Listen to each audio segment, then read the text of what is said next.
Welcome to the introductory video for the Cosmos 954 series. In this short series, I hope to present a few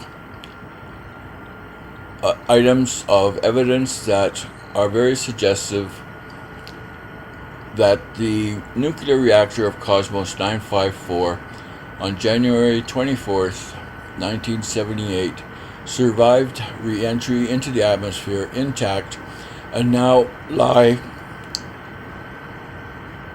possibly in the form of 50 kilograms of highly enriched uranium under a shallow lake in the Northwest Territories. 50 kilograms of highly enriched uranium represents 50 kilograms of weapons-grade uranium, which is sufficient for not particularly skilled worker to fashion into two Hiroshima-sized nuclear weapons, approximately 20 kilograms, 20 kilotons each. This is not a case history presentation. This is a presentation of evidence that I will hope that someone who is interested in the subject, which should be all of us, will pick up and take to fruition by instigating remedial action or recovery action by Canadian and U.S. authorities, period. I'm sort of hanging up my spurs, as I say. I've tried my best to elicit interest of the authorities in Canada and U.S. over several decades without success.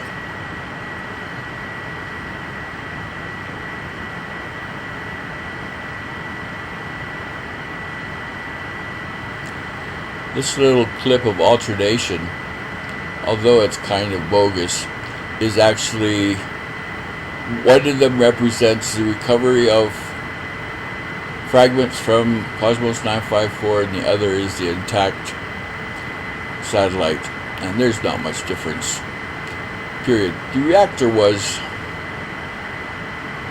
not recovered, and in face of Soviet claims that it would burn up, and eventually Canadian and US authorities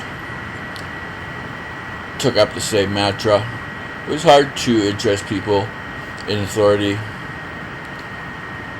on the idea that there might have been a nuclear reactor that actually survived intact. However, quite a few years after re-entry, Colonel General Yuri Voitinitsev, who ran the Rorschach program for the Soviets, who was monitoring Cosmos 954 when its orbit began to decay, simply wrote that when the satellite began to behave erratically, we calculated, based upon our knowledge of having created this satellite, and determined that the nuclear reactor would re-enter the atmosphere intact. He states, and Sergei Khrushchev states in his autobiography, that this caused a significant panic in Moscow, who, despite saying it burned up, were prepared to deal with a major international event.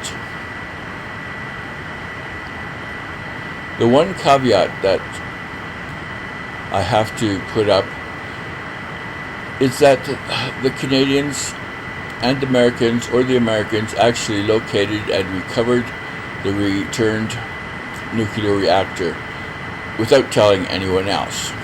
It makes sense from the point of view of the Cold War.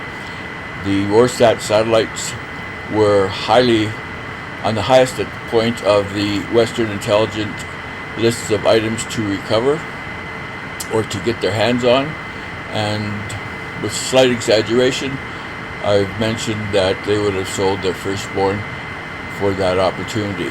In fact, in early planning for recovery, Canadians and Americans had to work out whether the Soviet Union would mount an armed incursion into Canada to retrieve the satellite. It was that level of value to them.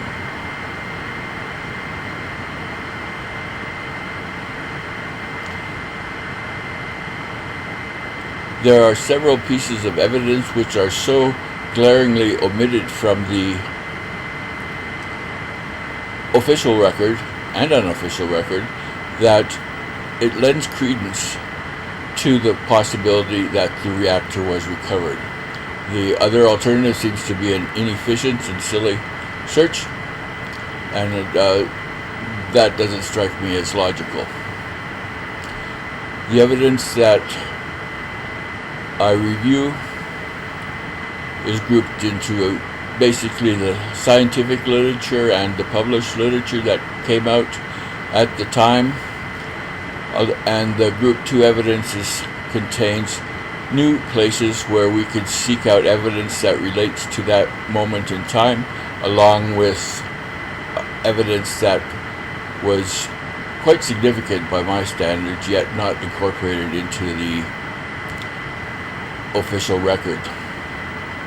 In the official record, Operation Morning Light by the Canadian government, the AECB, states that the satellite reactor burned up on re-entry, and I consider this a bogus and a claim that is not possible to make from both the evidence that was there and any other evidence that arose at that time.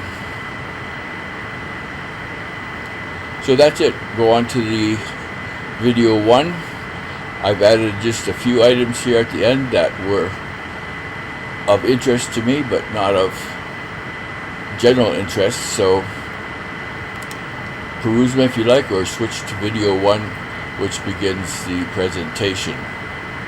These tangentials have to do with President Carter, who when he was, I believe, 24 or 26 years old, was detailed by Admiral Rickover to help the Canadians get their Chalk River reactor back in control and to keep the damage to the minimum possible, as the Canadians were doing a little experimenting, as the Russians were doing at Chernobyl, and with the addition of a few minor things like bad phone calls, wrong buttons pushed, and a test, the world's first heavy water reactor melted down.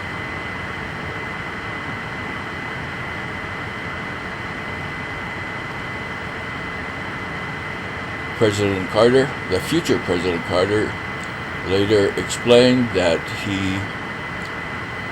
his urine was radioactive for at least 6 months after leaving Canada, and we'll have to speculate that that was the source of his secret superpowers.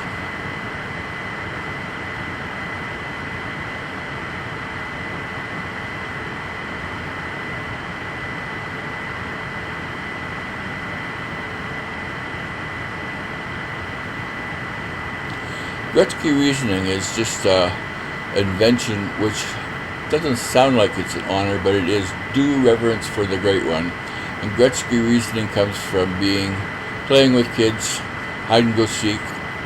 When Wayne Gretzky became famous, instead of counting to 100 in hide and go seek, some of the wise guys would say 1, 2, skip a few, 99, Wayne Gretzky, here I come. And that's the kind of reasoning I really see in some of these official papers about the fact that we could not find the reactor, therefore it obviously burned up. But that doesn't take into account the Soviets or the post-Soviet comments of General Voitinovtsev that they calculated the reactor would survive re-entry. I make reference to a few papers by Gus Weiss.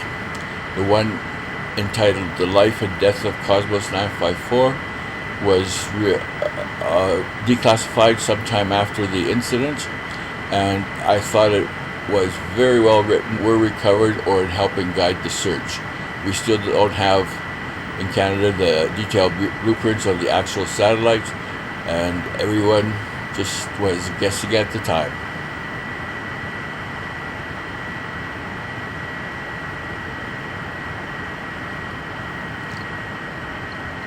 Finally, a few silly things for those of us who kind of like to have a few odds and ends at the end of a video to entertain us and take our minds off the usual a traumatic thing that's being presented. So thank you for viewing. The rest is self-explanatory. Video 1 is next.